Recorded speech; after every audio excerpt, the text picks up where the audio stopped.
And start with the work session if y'all ready. Maybe that's all it is.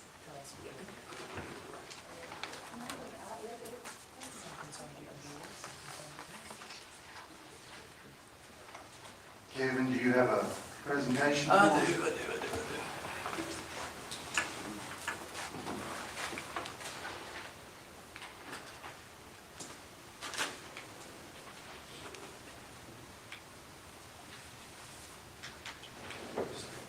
All right, I don't always say this, but not a lot has changed. Comfort Inn, they're still working there. That's the one by Zappman.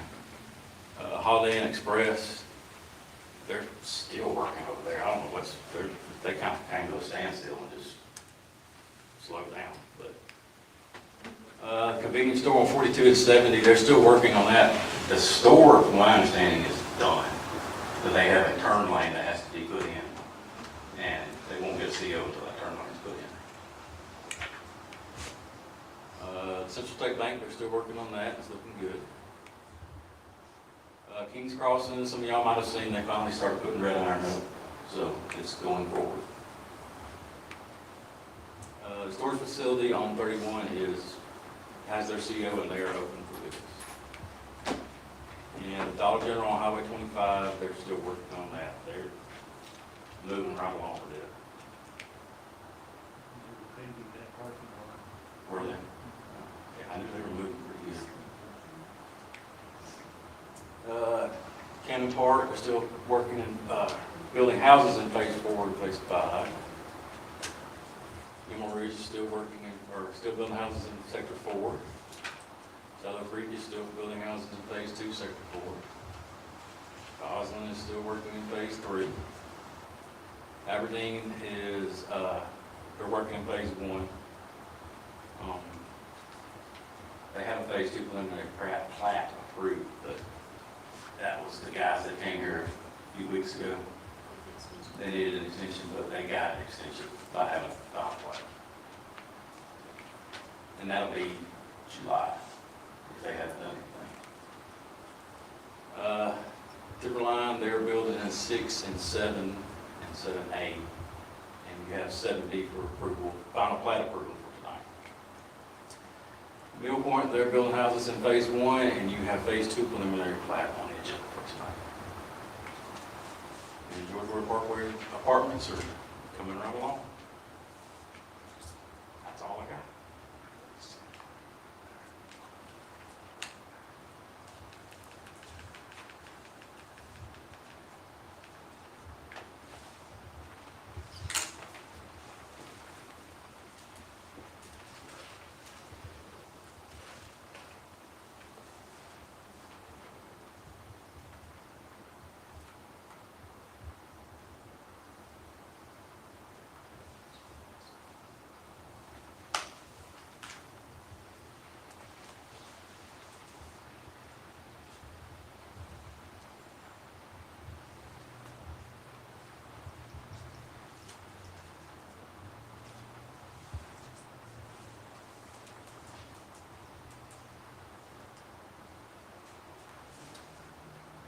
More thing, somebody asked about Mill Point, how many lots are out there. Phase 1, you had 105 lots, and phase 2, which is up tonight, is 87 lots. There is not been a preliminary plat turned in on phase 3, but just looking at their plans, it looks like about 70 lots when they turn that in. That can change because they haven't turned in a preliminary plat. So, yeah. I know there was a talk about that second entrance, and something to do with 150. Is that houses built or? They have a second, so they have an emergency. Okay, Yes. I knew that was part of it. Yeah, they did that phase 1. Okay. And Timberline, the 7B is 50 lots, but all of phase 7 is 154 lots total. Let me ask you something else on that while we're here. The main road, Timberline Trail, going in, which I guess need to get built. Is there any reason why they couldn't fix those roads? right there, I know we own the first I was gonna part, say, we own the first one. and, but after like that first tee, it becomes theirs for that whole first part of the subdivision until just about the turn to go to the railroad track. The way I understand it is we, the city, have all the way from the entrance to the first stop sign. That's my understanding. That's probably right. Everything else is developers. But I think from that first stop sign on, there's some work that needs to be done. Oh, yeah, absolutely. So I go back to, they say, or it used to be 90% built out.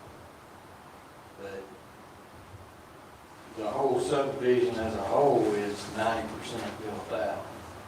So It is not technically, too close. yeah, so technically, even though that first little section is not 90%, should they not have to go ahead and complete that? Since they got a second way to get in, it's already paid. It's kind of not my part. Oh, I didn't, I'm just getting your opinion. Yeah.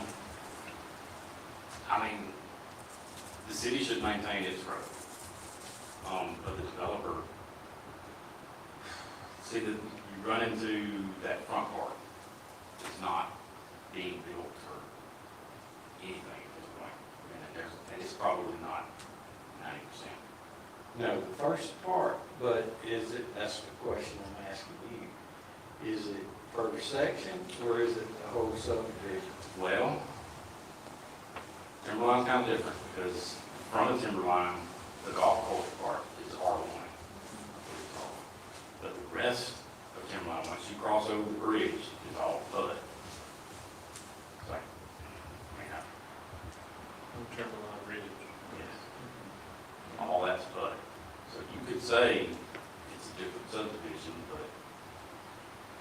I'll give it to Bill. yeah, that's about my favorite. It is basically, It is the a, front's Timberline, the back part's reserved. yeah, and I guess you got down to it, it's two different subdivisions. But they all share the same amenities. And the Right. same roads. Yeah, same, well, I mean, and all that, so it's kind of a weird, a different situation. It is, but you don't want to finish out roads and seal them out before a lot of houses are being built, because you've got concrete trucks running all over them, they're just gonna tear them up, But, and we would have to end up fixing them. well, we've done a study prior to that it is better if they built it out than the final code. That's the way we do it Prior now. to, yeah, That's the way we do it now, but we didn't do that with Timberline. right. But at what point, how bad is bad enough where they need to repair it? I guess that's the technicality. I believe Bill has a scoring system. Okay. So he would be the one to, I didn't know if that fell under any of your portions. not really. Okay. I'll give it to you. Okay. Could the council make the decision to go ahead and take them over, even though they're not? We've done it before. Yeah. Yeah, but the cost wouldn't be effective from what they have to do to. Yeah, but and Timberline's a different beast than the ones we've taken over that were bad, because those were developers that left. And in this case, it's not, the developer's still there. So it's just my opinion, it's still Bill, this is Bill's realm, but I would assume he would make the developer fix the road completely before we ever.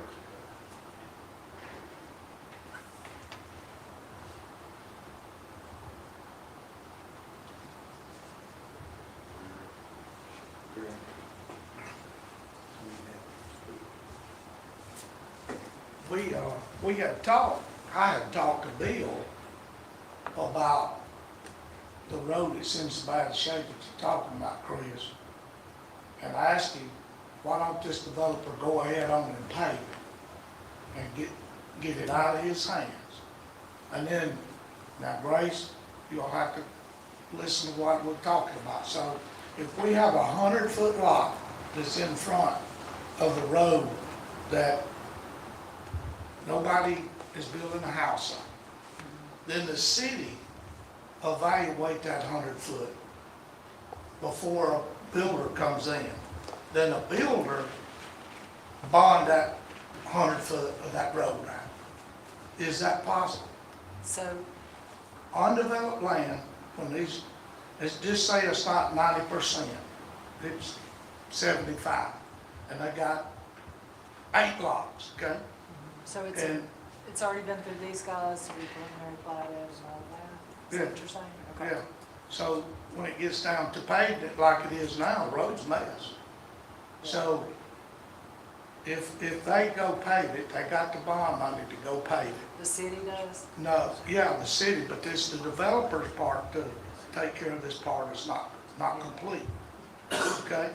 So then, after he paves it, and those lots haven't developed, then the city go back, before it's permitted, when they come to buy a permit, we evaluate that lot, that 100-foot lot, if that's what it is, and then make that builder or landowner get a bond on that, On just Right, that right. 100 foot? Right now? on that 100 That's foot. not, that's not, The only problem I could foresee with that is that, just take concrete trucks, for example. The concrete trucks that are coming to bring the materials to that home are driving the entire road, not just that 100 foot that's in front of the house. So they could tear up something right off the turn-in lane. Well, we evaluate the whole road. We know that when the concrete truck's coming in, we know, we limited, Supposed to. we was limited to 5 yards on the concrete trucks Supposed to. in another subdivision. Well, you limit the weight and then evaluate it, and if they tear it up coming in to build that one house, they gotta fix it. Yeah. I don't disagree with you. I mean, do your regulations provide for that? Because I don't think they do, that's our sort bonds of, only the cover bonds the come. entire, Yeah, and they come in at the end, that's the final plat. yes. So you may want to think about making some changes, you could always do that, to make some changes. That would be this group here making the changes. We'd need to, Any changes to subdivision regulation would just be done. What the problem is a developer comes in here and he develops that land, and it's 15 years old, and he jumps over there and he does phase 6, and they complete all that, and they leave the older lots back, and they don't have to spend the money. And then everybody that travels up and down from phase 6 is in a roller coaster road coming through there. It needs to be fixed. That's left up to our planning commission, I assume, to take care of that in writing. That'll be something you'll have to look at. yeah, I mean, you'll need to look at what you got now and see how you can adjust it or change it or modify it to address that issue, that particular issue, Mhm. with your staff here as well. Hey, James, I just sent you an email. Will you pull that map up, Timberline Roads?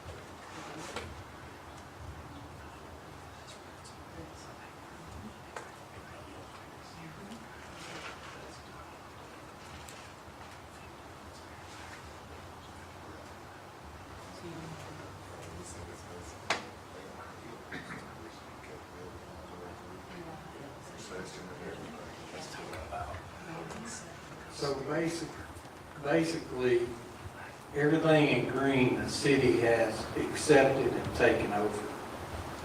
So everything in red is still in the developer's hands. It's not bad. So you can see that it appears overall for the full Timberline is over 90% or close to it. But the problem is all the traffic's coming through the The red. red, yeah. Although there's the other entrance on the backside. So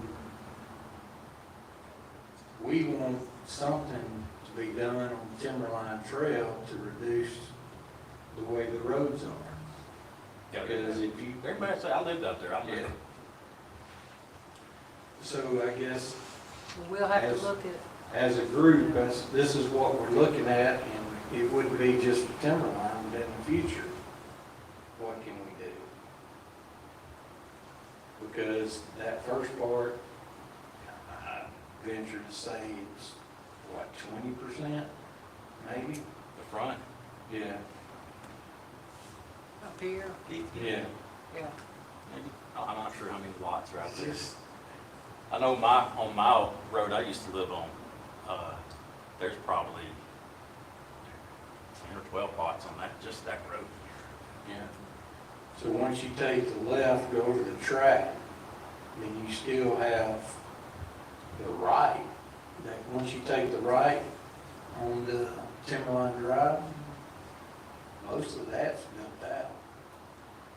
Yes. Yeah. Most of And it, there's really nothing much between where you turn left from Timberline Trail till you get past the pool, and then there's those few houses there. yeah, all that you see on Timberline Ridge right there, that's all developed too now. Yeah. That's phase 6. And then you've got Don't they have a construction entrance back there Yeah. for? phase 7 right as well? here. Yeah, that Timberline Ridge goes all the way back to 301. No, that's another entrance. I'm talking Yeah, about that's the the second. second. They do have a construction entrance, but that was construction for the subdivision itself. Because, I mean, you can get through out to 306 out there. Yeah, it's not closed. Okay. So I'm Last time I was saying out there, it wasn't If they closed. repaved it, or if they paved that, they could have construction entrance Mhm. into the 7A, 7B and everything where they're building. They could. Not be driving on those freshly paved roads as Yep. well.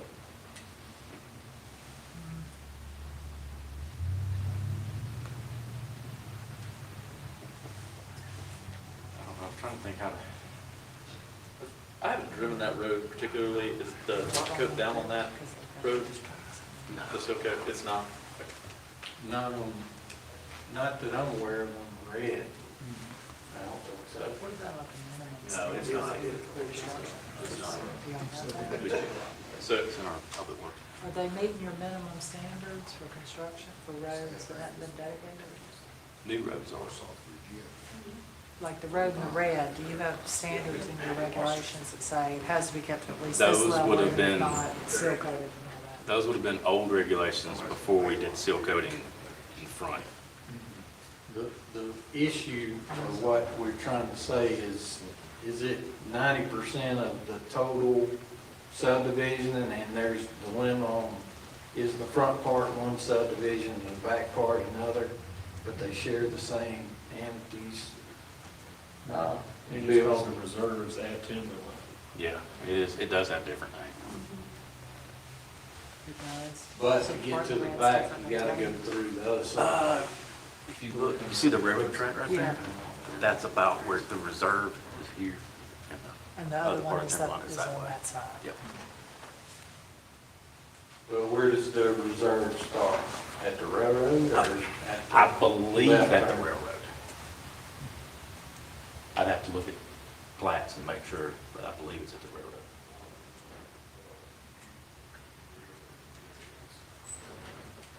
So you're talking about coming in and taking over the part in red here out of the lower part. Well, no, we would, I think this is what Chris is saying, that we would have the developer bring all those red roads up to standards, and then we would take them over. Well, I'd be fine with just getting Timberline Trail where it's red. Yeah. There you go.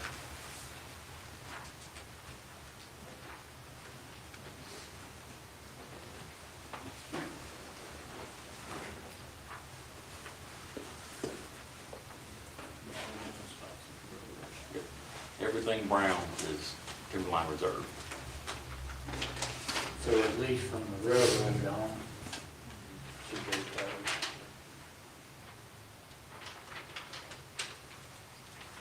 Maybe we can just talk to them. The railroad going out No, the railroad toward the reserve. Well, that's not built out, is It is, yeah. It's not, it? Oh, they're close. And maybe we can just talk to them, they may be willing to do that on the road. Yeah, I mean, we'll just talk to them. I don't see any houses on there. That one is. Just to get y'all's clarifying thoughts on that, are y'all saying that y'all are wanting it repaired, seal coated, and then y'all are gonna take it over, or still hold them to a bond? Just, That'd be a big Are you That's a big representing- question. I am not, I'm the engineer for this, I just was wondering, I can talk to Dale just for clarifying, just make sure I understood it. Well, we'll have our city engineer. I was gonna say, that'd be a Bill question. I'll let him decide how we proceed to bring it before the council would be, I think, their decision if we take over a road or not.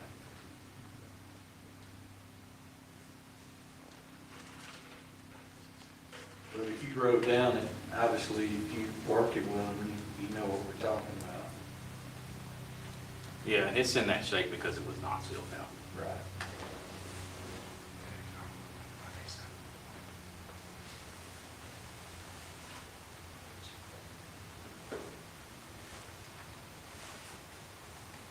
But in the future, should we allow it to be called two different, or, that's two different subdivisions? Or is that something we should consider when looking at the future? Right, but I'm just saying for future, if it's another subdivision, should we look at it as all one, or? I've never seen this I happen. think that's kind of, it would be dependent on the way it was written up. Yeah.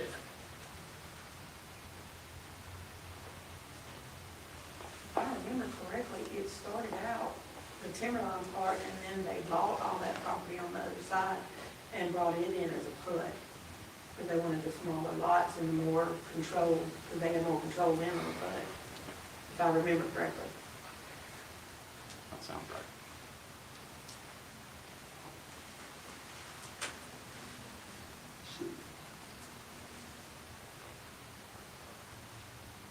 Hey Kevin, I have a couple of questions about Mill Point.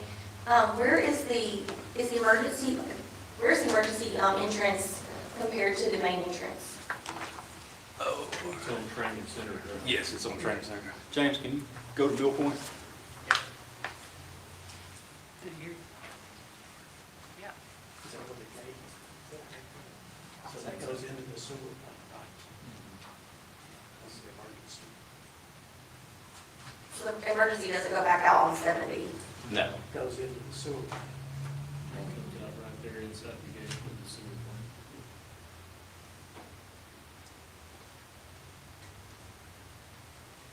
Yeah, that's good, that's good. It's about right there.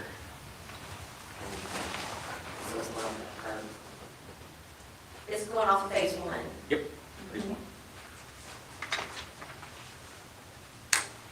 Is that the final second entrance, or just a temporary for that? That's their final section. And that road eventually connects with 70. Training Center Drive does, yes. Yeah.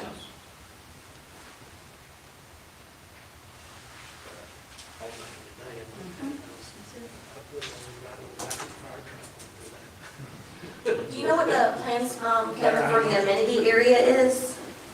I do not, not off the top of my head. Do I know? I do not. Jacob, do you know what kind of amenity? Yeah, we're still trying to figure out the plans, but it'll be some sort of like pickleball courts with a small playground. Yeah. It's about the size of 2.5 lots, I think, is that area. So there's some green space, planting some pickleball courts, and maybe a small playground, and then I Is think that the gonna be city. three, Sir, phase three, no, it'll be in phase 2. phase two? Oh, sorry. It's being phase that y'all have tonight. But we don't have to have anything determined for that, because if it says an amenity area, it could be just green space. It could not be developed as a playground or anything like that, right? I mean, they can do, I don't think we have a rule that We don't have any says a rule. playground or a pool or anything. And is the open space towards the back, left, is that gonna be like a common green space?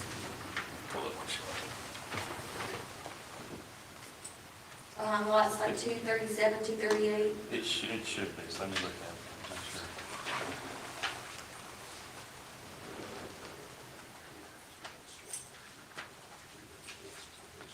Yeah, I would assume that's all just gonna be just green space, yeah, common green space.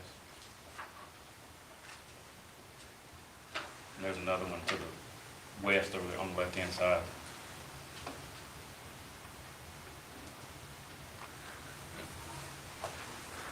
The amenity area will have an actual amenity there.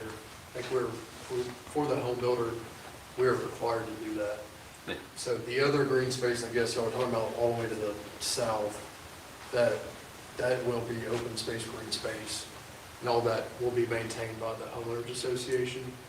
But everything on here that's common area detention, all that kind of stuff will be maintained by the homeowners association. But the amenity area, again, will have some sort of pickleball court, small playground.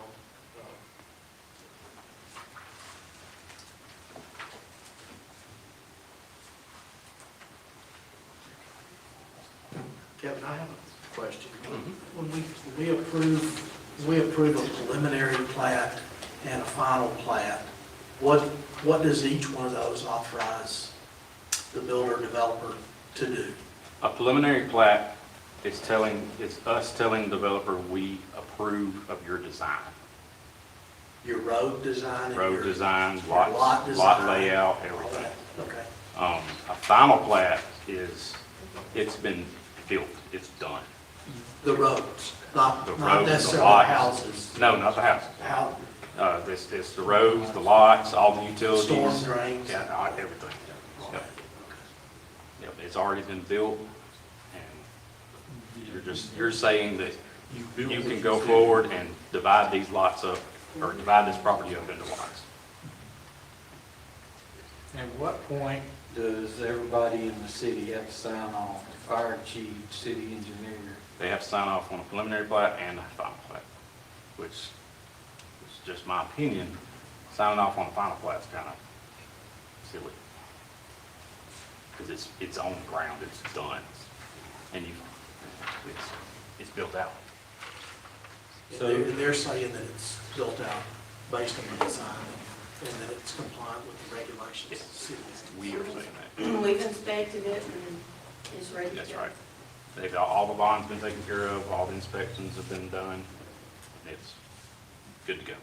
So as we sit here today with these two, do we have that documentation that we can all see? Yeah, it's on there. So,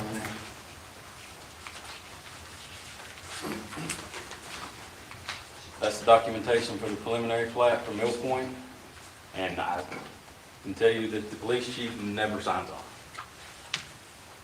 Well, it's 6 o'clock now, we'll go ahead and call the meeting to order.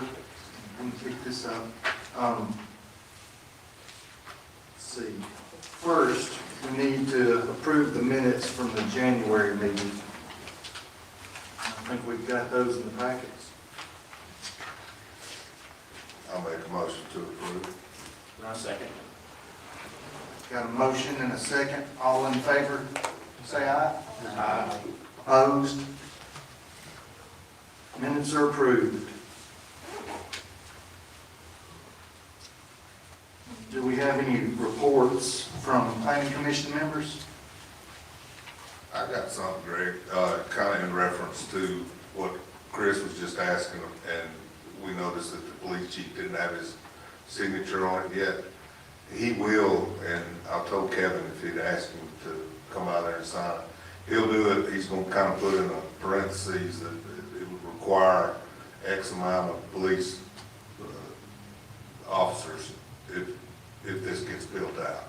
So he'll sign off on it, but he wants to kind of put a clause in there that it would require this many as far as the added staff. but I guess I'm gonna speak from both sides. The council's the one that would have to approve that. So how do we go about that before we agree to this document? don't believe that document has any legal bearing. No, it does I think not. you're just making a suggestion Yeah. that this is gonna be needed. Oh, yeah, no, yeah, he's not saying, y'all got to give them to me. He's just saying, here's what it would require. I'm He good wants- with I this. approve. It's more to the acknowledgement. Yeah. No, I'm not saying he's spending your money. That ain't what I mean. Now, Explain what it's more than an acknowledgement? it's more of an acknowledgement. Oh, okay. than the person. Yeah, Because you can't, It's an you internal could not, document for us, you so could that not we know. disapprove that preliminary plat because he didn't sign it. All right. I just want to make sure we all want the same thing. Yeah, no, not, perfect. Would it be better if I get the chief to sign it instead of me for that? That's up to y'all.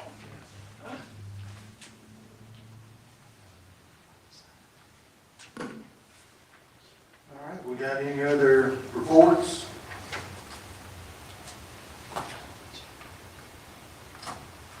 I guess Bill is he gonna come by, as he signed the original that you No. know of? No, not yet. But you've talked to him or? I talked to him today, and he said he would not mind signing as long as he put in there that it would require X amount. Based on national standards, I think national standards are per 1,000 residents is 2.5 police officers. And 2.4 to 2.5. There you go, okay. What's a .1? Mine and his conversation They wasn't add real up. official.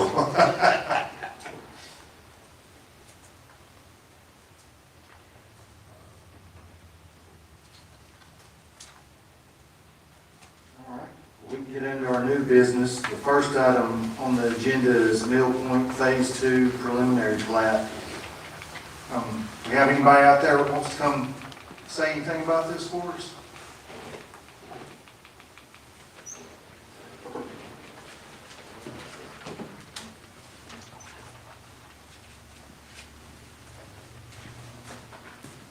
My name's Jacob Martin. I'm with Forestar, the developer. We just finished phase 1, and I don't know if y'all have any questions or anything like that. It'll be 87 70-foot single-family lots in phase 2. Same as the first phase, all the requirements. We're meeting everything, just like the first phase. So, if y'all have any questions. You said your name is Terry Barton? Sorry, Jacob Martin. Jacob Martin, sorry. Yes, ma'am, sorry. Did you have something? I have just some questions. I attend a lot of the city council meetings, all of them, some of them virtually, but I attend those, and I hear the staff talking about needing additional help without the 87 lots. I think I've heard at the city council meetings that we're understaffed already with the police department. So if we add another 87 lots at Mill Point, is that gonna help that? Or impact that at all? It's hard for me to imagine it not impacting the city's services and their infrastructure. The same with County Road 70, or State Road 70, I guess it is. You know, what is the impact of these additional lots on the city's infrastructure and services? It has to have an impact. And if we're already overloaded, is the answer to just keep adding more?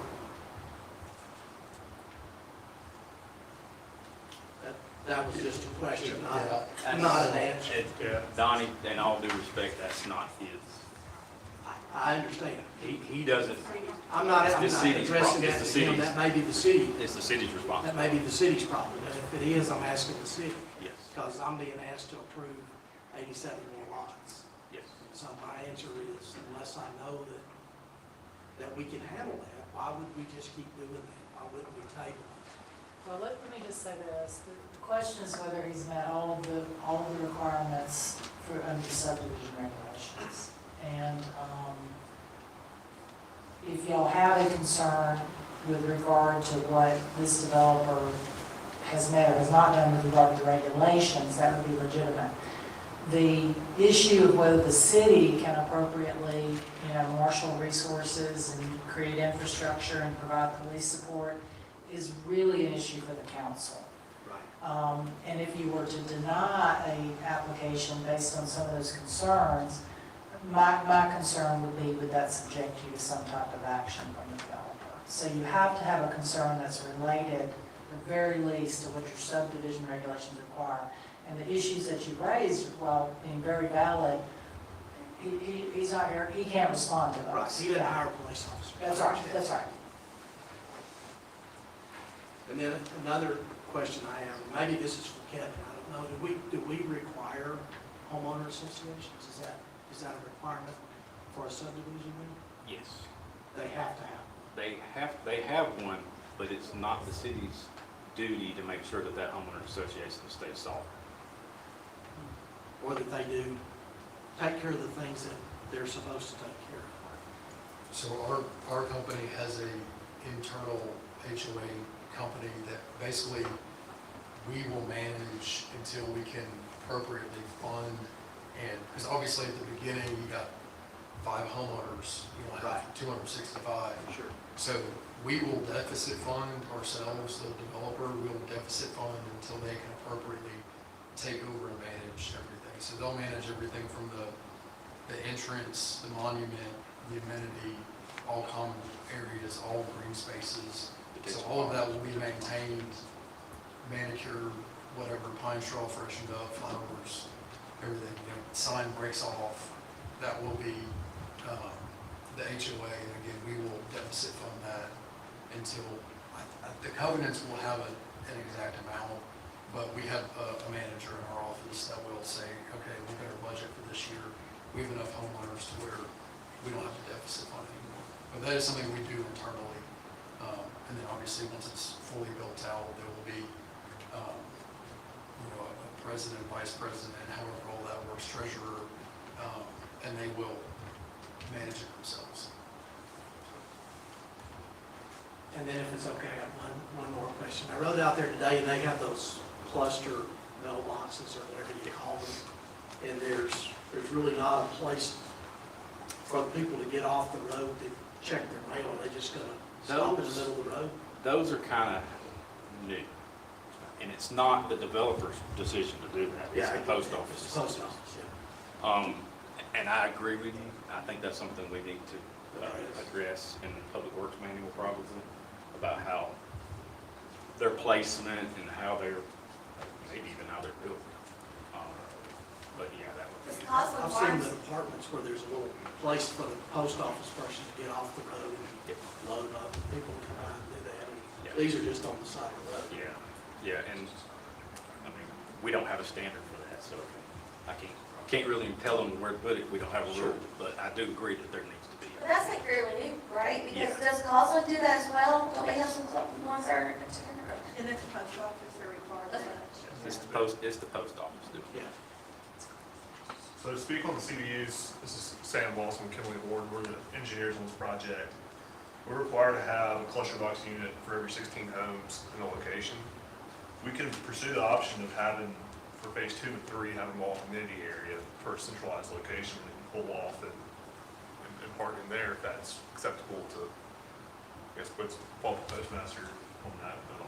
I don't have any rules to tell you where to put them. But we'll look at that for phase 2 and phase 3 to help address that issue.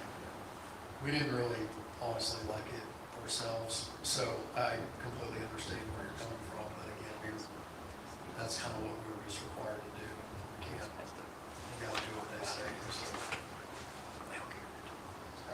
I've got a question back to the point of the homeowners association. Do, Kevin, Brandy, do we have copies of those covenants for the homeowners association? Yes. Okay. We're not allowed to enforce them, We though, do not enforce them. but we do have copies. We have copies, we do not enforce. So if we have copies and we happen to know that they're not doing right by them, could we suggest something to the homeowners association, or we just typically stay completely out. There's nothing in our book that says we can't. I would recommend not getting involved with that. Just being, I know a subdivision that was in a lawsuit against the developer that they won, so the city don't want any part of that.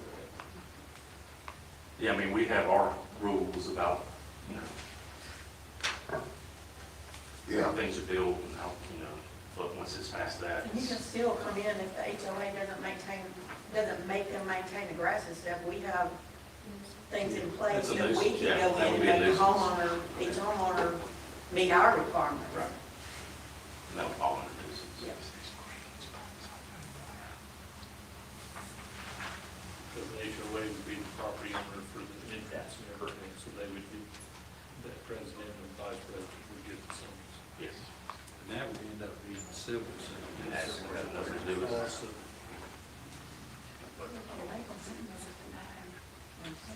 And the one example of having an HOA, but it just kind of dies, is Waterstone.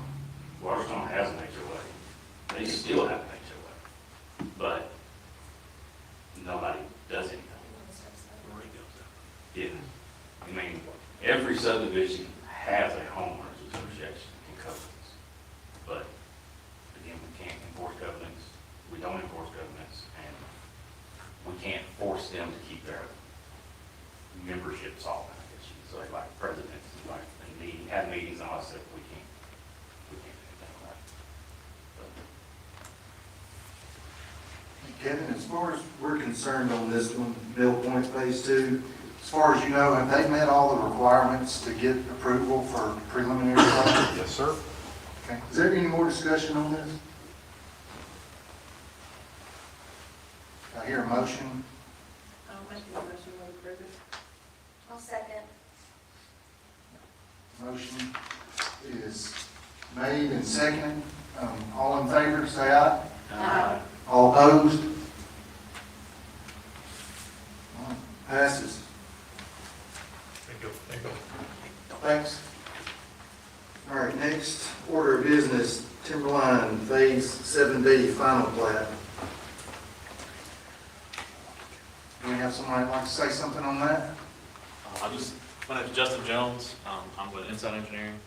We did the plat for everything. I'll just say I'm here to answer any questions to the best of my ability if y'all have any. Pretty straightforward final plat approval. I believe everything has been met to the city's satisfaction. Bonds are in place. So,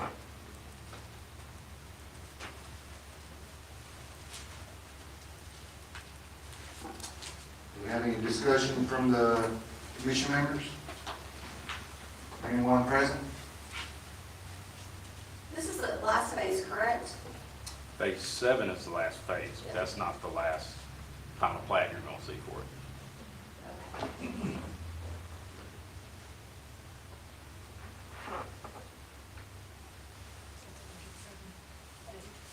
Yes. Yeah, but it's seven B is it, like, there's not a 7C. No, no, nobody. Yeah, there will be. There is, okay. Yeah. How many more do you think you got?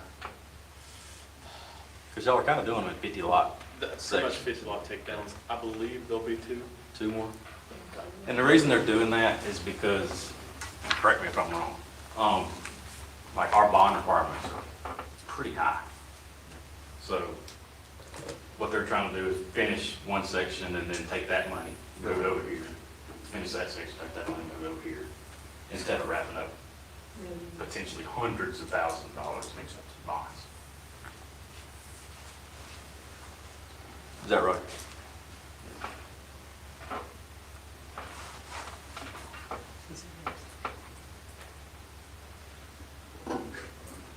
You got any other discussion?